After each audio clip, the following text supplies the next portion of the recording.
What's up, guys? Welcome to another unboxing video. I found some treasures while pouring through the collections at Games Plus.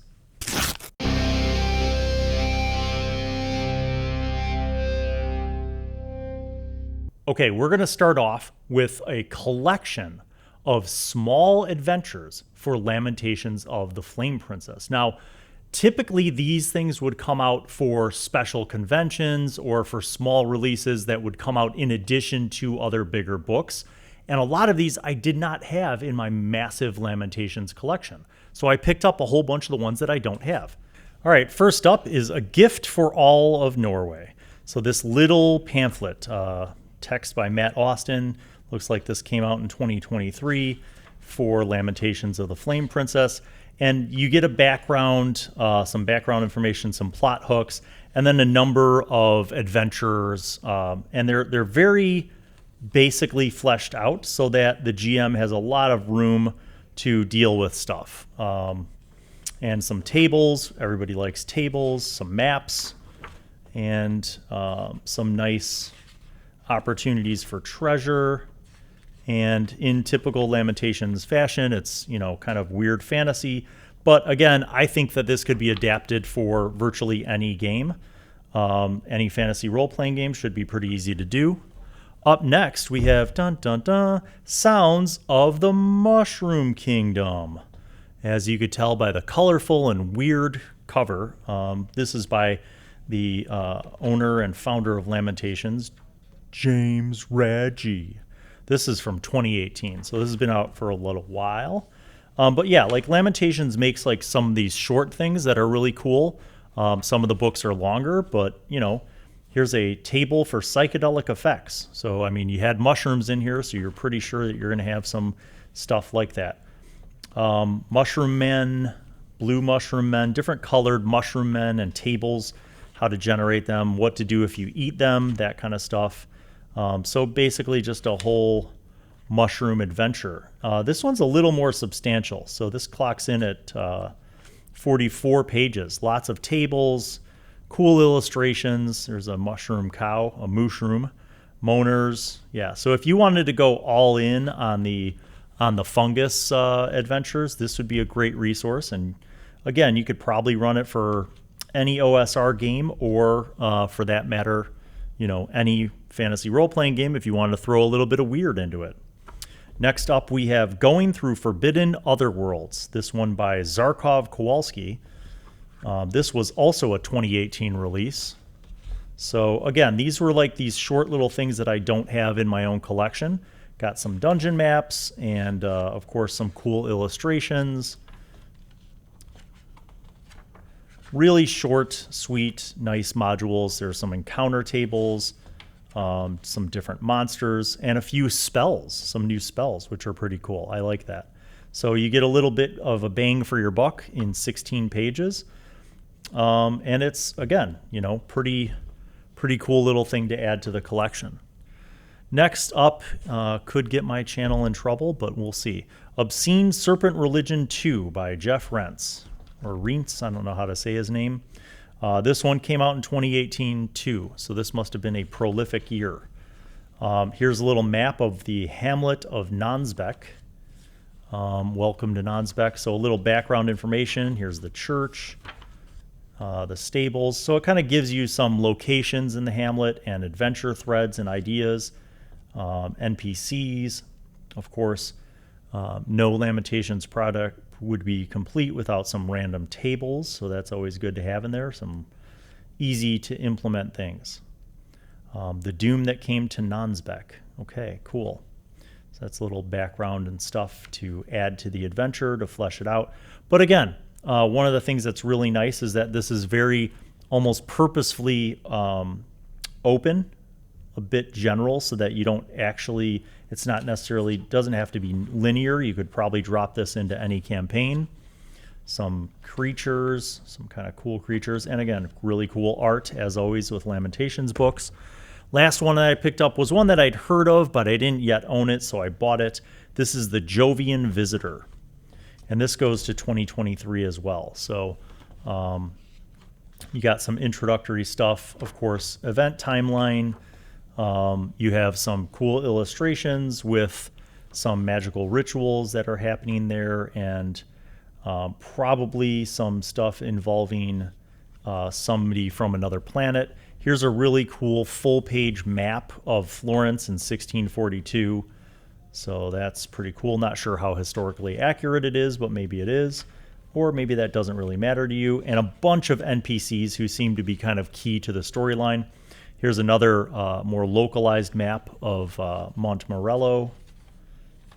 The villa, there's the villa.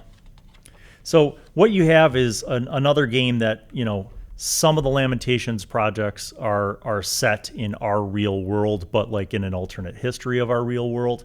And some of them are not. Some of them are kind of just loosely fantasy. But again, great little modules that, you know, you can pick up for pretty cheap. And a lot of what I have in my collection when I buy things from the Lamentations booth at Gen Con includes those thin modules, let's call them, as well as the cooler kind of hardcover books. But just nice to add to the collection and always gives plenty of options for adventures.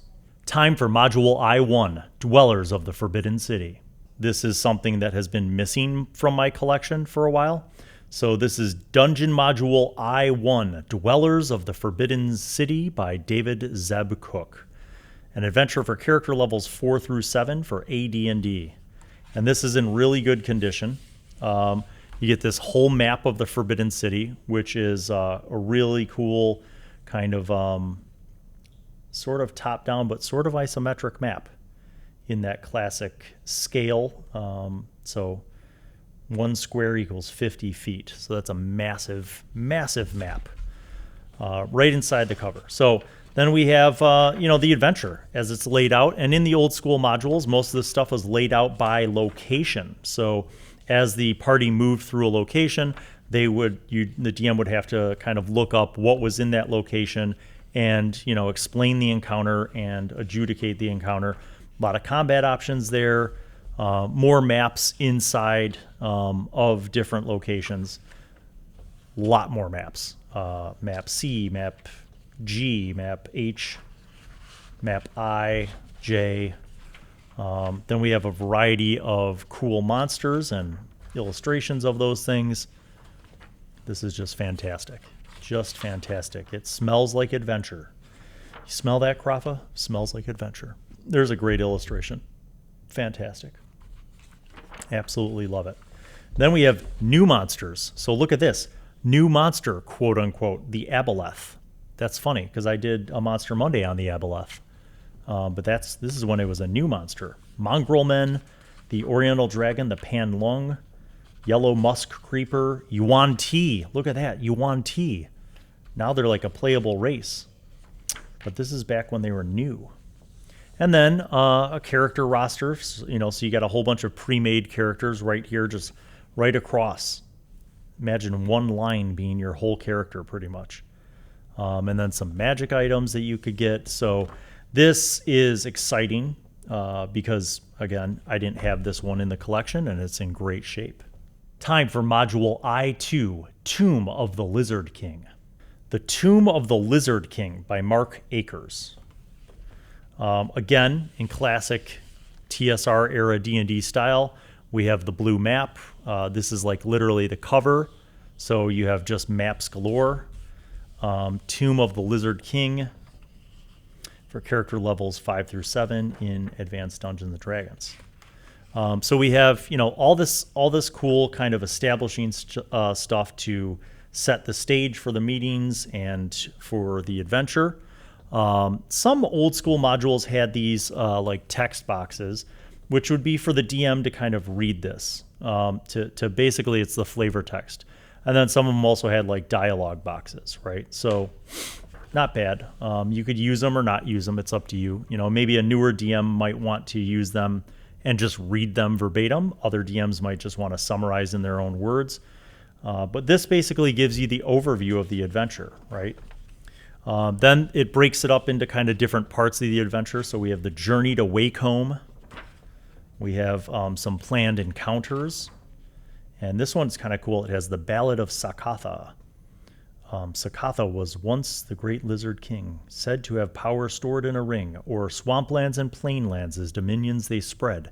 His very name filled all creatures with dread. Oh, that's cute. A poem. A poem, Carafa. All right, so then we have more stuff. The village of Wakehome. Looks like there's some stuff there.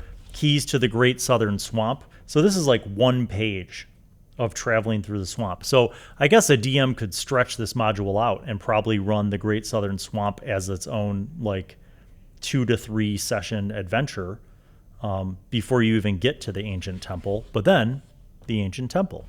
So there we go. And as always, cool maps inside Palace of John Brunus, Count of Yaghmour. And then more maps, more maps, Ancient Temple, maps. Random encounters, that's great. Notes for the Dungeon Master, encounter key for level 1. So this is like the key. Again, as your party moved through the adventure, you would basically, as the DM, go to whatever area they were in.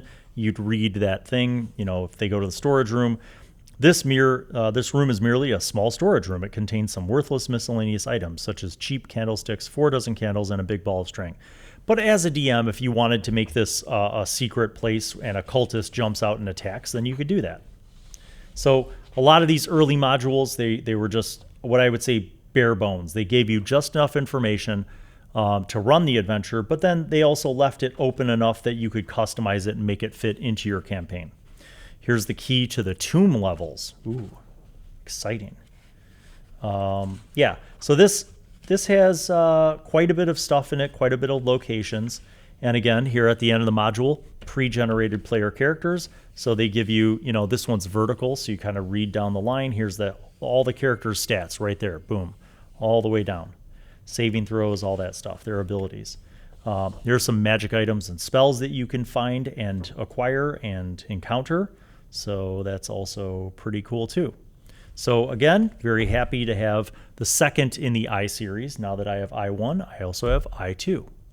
Dungeon Module I4, Oasis of the White Palm. And that's the second module in the Desert of Desolation series. So I kind of need the first module, but let's see what we got here. So again, the standard inside cover as a massive map of kind of the main areas that we're going to be going to. And then there's even more. Like this inside cover has more maps. And then more maps. So look, there's like 2 whole pages of maps. So there's a crap ton of maps in this. Oasis of the White Palm by Philip Myers and Tracy Hickman. You guys might know Tracy Hickman as the one of the co-creators of Dragonlance. So this came out in 1983. So this has, again, just like most of the modules, the introduction, notes for the DM, some random encounters to be had, certainly fun, and then different sections. So here we're on section of the Oasis of the White Palm, which has more random encounters, some flavor text, some background information, special encounter table for the Oasis. Lots of cool stuff here. So I almost feel like this is meant to be a resource that maybe you could even come back to, like not just a one-shot adventure, but maybe a location in a campaign that you could come back to and have more encounters. Because they kind of go into some detail about some of the places at the Oasis and some of the NPCs and people. Section 3 is the Temple of Set. So this gives us more area about the cultists, the slaver area, the encounters in the Temple of Set. There's even a close-up diagram of a side view of the false floor and slide trap. So kind of looks, like a Egyptian pyramid kind of vibe. Temple of Set there, certainly looks pretty good. Lots and lots of pages of more monsters and encounters and treasures. Then we have the Crypt of Badr al-Mosak. So certainly this has a vibe like it's maybe meant to be set in some kind of Mediterranean or desert setting. But wherever it was originally meant to be set, whether that's Greyhawk or some other location, you could probably use it in El Qadim. You could certainly use it in your own original homeworld. But there's and probably Forgotten Realms. So here we have some monsters and creatures. So this is kind of cool. This is a Thun Dervish. Then we have Pasha of the Ifrit, Vizier of the Fire Sultan. Then we have Symbion, and then a Dust Digger. Not really sure what that is, but cool. And then we have a couple more things here. And then we have some non-player characters. Good to have those.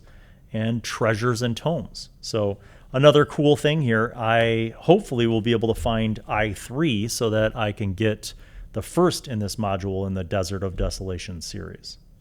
Dungeon Module X4, Master of the Desert Nomads. So this is a expert set adventure module, but I never really thought that relegated it to simply using the expert set rules. So I think you could use this with any D&D campaign. I think you could use it for any fantasy role-playing game, basically. So let's open this up. This is another one by David Zeb Cook. Inside cover with the blue maps. Yay, that was a standard. We have some cool introductory information and keys to the settled areas in this region. So again, this might just be one adventure, or it could be a series. It could be part of a campaign. Lots of explanations for the locations and some random tables. More maps. Yay. This is the key to the Asanda River. So probably meant to go through there. Here's another key to the caravan track with some additional maps. And this even shows like the bandit attack map, like how the bandits would attack the party, presumably some kind of ambush point. Here's the buried temple map, which is cool, and descriptions of all the elements inside of that. Here's the key to the Sind Desert. Not a ton of art, but I do like the black and white art style. It's very classic. Here is part 6, the key to the gates of the pass. We have more descriptions and some monsters in here, some cool illustrations. And we've got the temple itself and explanations of the locations inside of the temple. And then we get to some new monsters. That was always kind of one of the cool features of a new module, was that you usually got some new monsters or spells or treasure. So this was a lot of stuff, actually. Here we have a Juggernaut. We have the Nagpa. We have a Soul Eater. We have a Tabby. And then some pre-rolled characters so that if you just wanted to jump right in, you had all the basic stats right there. So that looks pretty cool. Master of the Desert Nomads by David Zeb Cook, the first module in the Desert Nomads series. Module X5, Temple of Death. Temple of Death by David Cook, second module in the Desert Nomads series. I like having a series. This does not have blue inside maps. I wonder why that's different. This is kind of a black and white vibe, grayscale, if you will, but inside cover full of maps and close-ups of maps. I also like this art. It's kind of like a sepia tone vibe for the Temple of Death. Maybe they went with sepia tone because it's kind of a desert thing. This is a cool like old scroll looking thing that they integrated here. I like that. This explains the first adventure, Master of the Desert Nomads, and it kind of has notes for the DM to figure out what's going on. Part 2, the Great Pass. So we have random encounters in the Great Pass, which include a bunch of different monsters and different location descriptions. Dragon of Woe, the Valley of the Rock, the Palace of Fungi, the Valley of the Cyclops, the Plain of Horses. So lots of cool things here. Part 3 is Huel, the Land of Huel. So that's pretty cool. We have more encounter tables, just the cornerstone of every great D&D campaign, and some silly illustrations, special encounters for the town of Magdin. Then we have the Darkwood, Part 4. We have the Temple of Death. Always sounds fun. Here's a really cool illustration for the Temple of Death, again in that same kind of sepia tone vibe. Really cool, kind of a top-down as well as a side view illustration of the Temple of Death. Love that. And then, of course, all the descriptions of all the things and places and people that you would encounter in the Temple of Death, with some random encounter tables. And to close, we have this nice new monsters area with some cool sepia tone illustrations. We have the Dusanu. Looks pretty scary to me. And then across the page, just a whole bounty of new things. The Geonid, the Malfera, the Mugina, and the Spectral Hound. Cool, cool, cool. And then pre-rolled characters so that you could get right into the adventure. And then a map of Huel and the Darkwood and the Temple of Death. So kind of a whole regional map. Pretty awesome, pretty awesome. Then we got a map of the Great Pass and a map of the town of Magdin. So very happy to have this as part of the collection, Module X5, Temple of Death.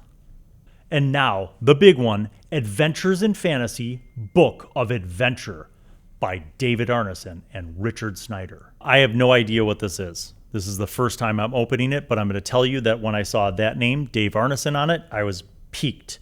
So this comes out from 1979 from Adventures Unlimited.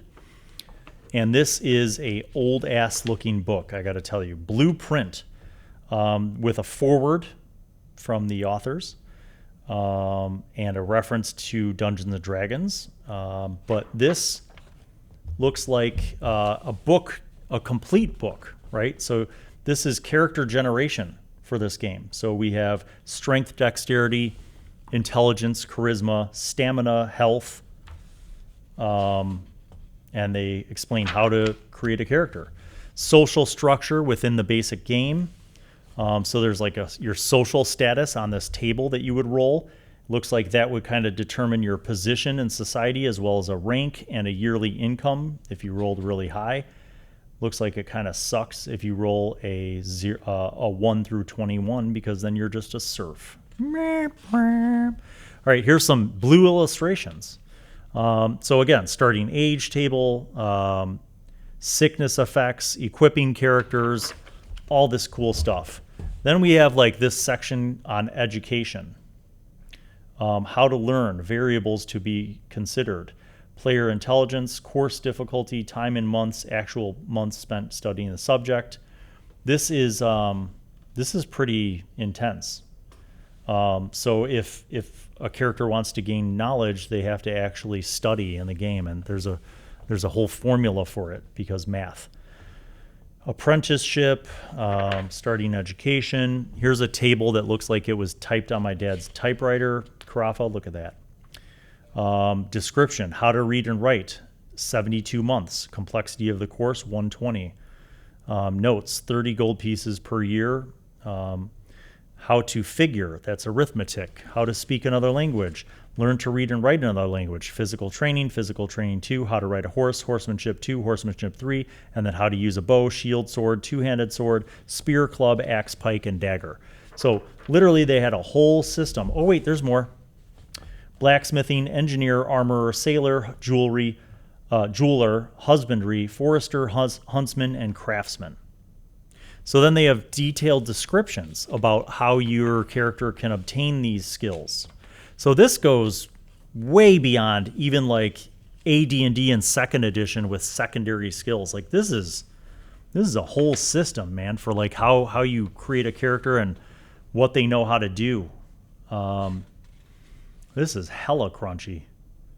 Here's a whole bunch of equipment with the cost, who supplies it, who manufactures it, its availability, the preparation time in weeks if you want it made for you. Here's an equipment list on table D.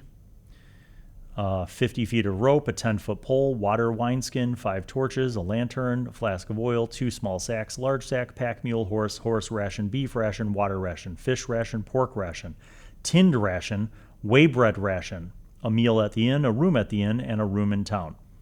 That's a lot of details. Basic castle types. So at the bottom here, this is for building your own castle. Good Lord. This involves encumbrance. This is a whole table for encumbrance. This is setting up the campaign. So this is the part where we get into like the DM information, right? How to set up a campaign. They didn't call him Dungeon Master back then. They called him a referee. So, wow, this is so, look at how detailed this is. For every month, they have a different month name, right? And then the corresponding dates on a Julian calendar, and then the gaming season. Wow. Wow, wow, wow. That's a lot of detail for your world building.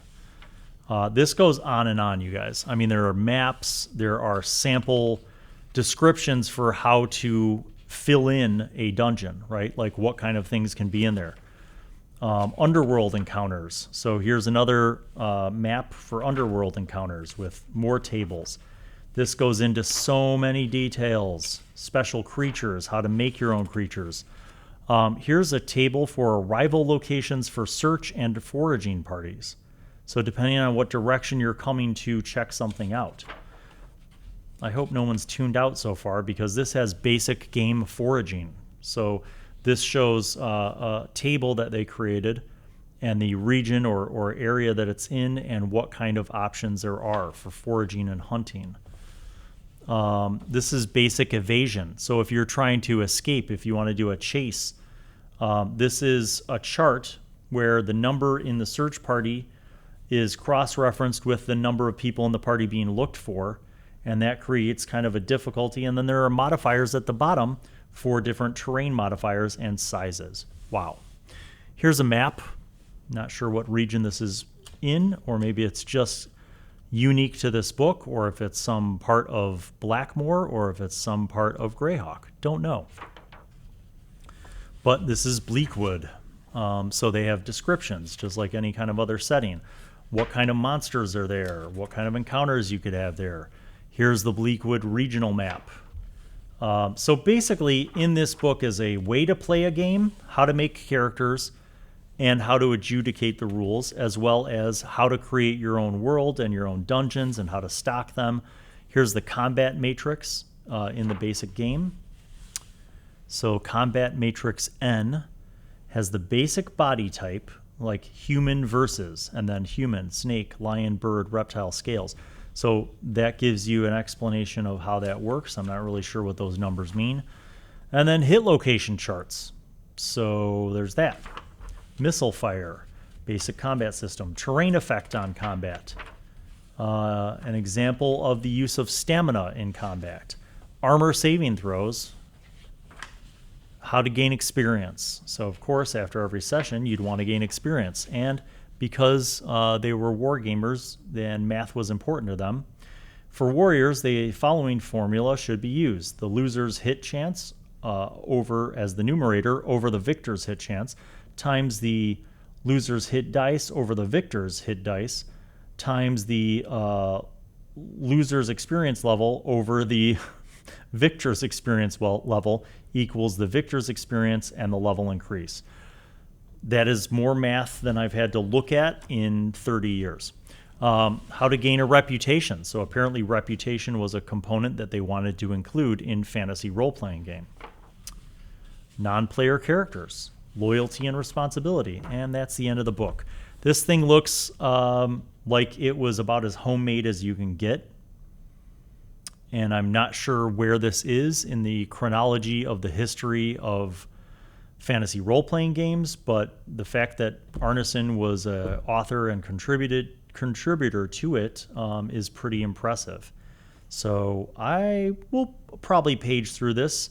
Would I ever play this in full? Probably not. But, you know, it's kind of cool to have in the collection and maybe use as a reference. Okay, so that has been a big haul of stuff on Unboxing with Bill. Thanks for tuning in, for liking and subscribing, and stay tuned for more.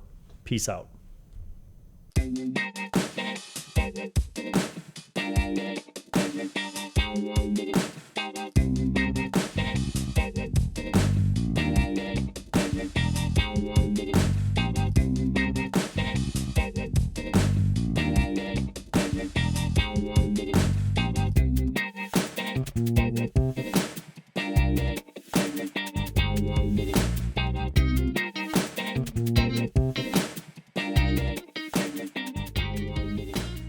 Well, hello, and welcome to Bill Allen World.